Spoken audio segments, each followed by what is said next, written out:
Como devemos cuidar dos novos discípulos? Olá, eu sou o Heber Juncker.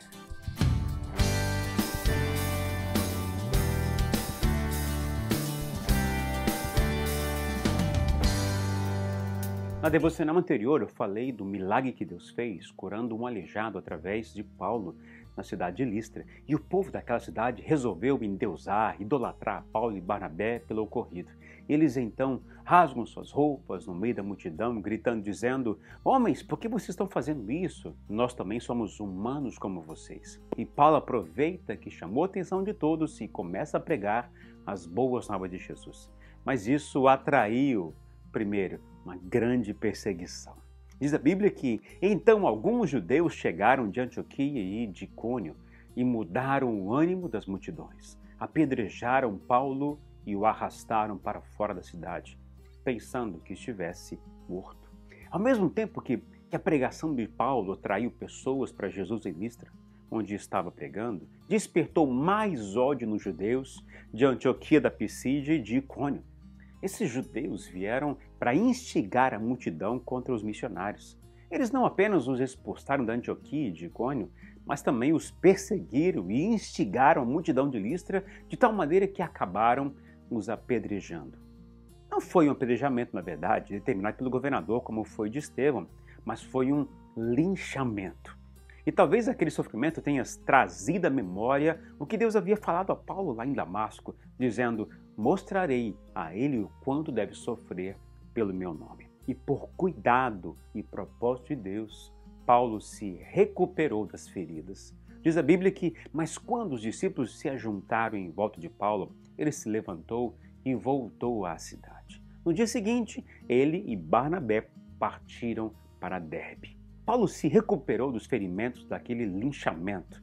E nas Escrituras não vemos nenhuma reclamação e nenhum questionamento contra Deus. Interessante que ele se levantou e voltou à cidade. Você voltaria ao lugar que te machucou, que te feriu? Pois é, este é Paulo, um homem cheio do Espírito Santo, corajoso, destemido, um homem comprometido com o Senhor Jesus e com sua missão, um homem que não permitiu que o ódio entrasse em seu coração, um homem que não se deixou levar pelas circunstâncias, um homem focado em seu chamado. Ele então volta a Listra e no dia seguinte, juntamente com Barnabé, partem para Derbe para continuar a pregar o Evangelho de Jesus. E lá fizeram muitos seguidores de Jesus. Diz a Bíblia que eles pregaram as boas novas naquela cidade e fizeram muitos discípulos. Então voltaram para Listra, Icônio e Antioquia, fortalecendo os discípulos e encorajando-os a permanecer na fé, dizendo: é necessário que passemos por muitas tribulações para entrarmos no reino de Deus. E aqui eu aprendo com Paulo e Barnabé algumas coisas. Primeiro, a importância de cuidar dos novos discípulos. Paulo e Barnabé retornaram às mesmas cidades onde pregaram o Evangelho de Jesus e foram perseguidos, pois compreendiam que não eram apenas pregadores da palavra de Deus, do tipo itinerantes, mas agiam como pastores do rebanho de Deus. Por isso, cuidavam de seus novos filhos espirituais com carinho, alimentando-os com as Escrituras. E não somente isso, ele os exortavam a permanecer firmes na fé. Paulo e Barnabé, além de alimentados com a palavra de Deus, os encorajou a permanecerem firmes, suportando as provações pela fé em Jesus. Eles estavam dizendo com isso que ser cristão não significa ausência de problema, ausência de tribulações, mas garantia da presença do Espírito Santo na tribulação. As tribulações, perseguições e dificuldades não podem afastá-los de Deus, afastá-los do caminho de Jesus, mas devem fortalecê-los cada vez mais a crer e a confiar em Deus. E Paulo e Barnabé, observando a necessidade desses novos da fé, novos discípulos de Jesus, designou-lhes presbíteros nas igrejas.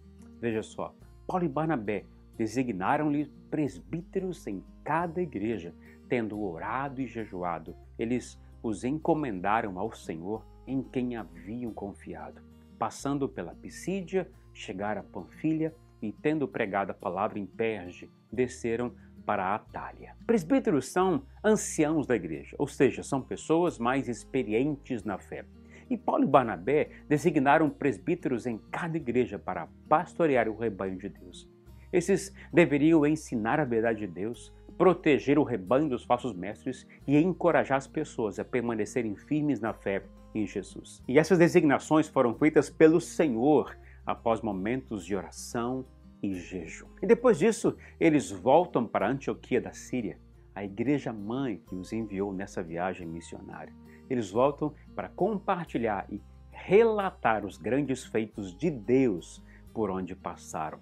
Diz a Bíblia, de Atália navegaram de volta a Antioquia, onde tinham sido recomendados à graça de Deus para a missão que agora haviam completado. Chegando ali, reuniram a igreja e relataram tudo o que Deus tinha feito por meio deles e como abrir a porta da fé aos gentios. E ficaram ali muito tempo com os discípulos. Eles deixaram claro que foi Deus que abriu a porta do Evangelho aos gentios. Foi o Espírito Santo que convenceu as pessoas a abandonarem suas práticas religiosas pagãs e se converterem ao caminho de Jesus. Paulo e Barnabé deixam claro que eles são apenas instrumentos do Senhor para a obra missionária. E o verso 28 diz que eles permaneceram ali por muito tempo com os discípulos. E o que me faz pensar na importância da igreja para um missionário. Particularmente, não creio que um missionário ou missionária deve sair pelo mundo para pregar o Evangelho de Jesus sem o apoio, sem oração e sem o respaldo de uma igreja local. A experiência de Paulo e Barnabé serve de base para a minha visão e compreensão da missão do Senhor. Paulo e Barnabé precisam da igreja, assim como a igreja precisa de seus missionários. E após o relatório de Paulo e Barnabé, a igreja se reuniu para ajustar a sua missão. E é sobre isso que veremos na próxima devocional que eu vou esperar você. Um grande abraço, Jesus abençoe seu dia e até a próxima.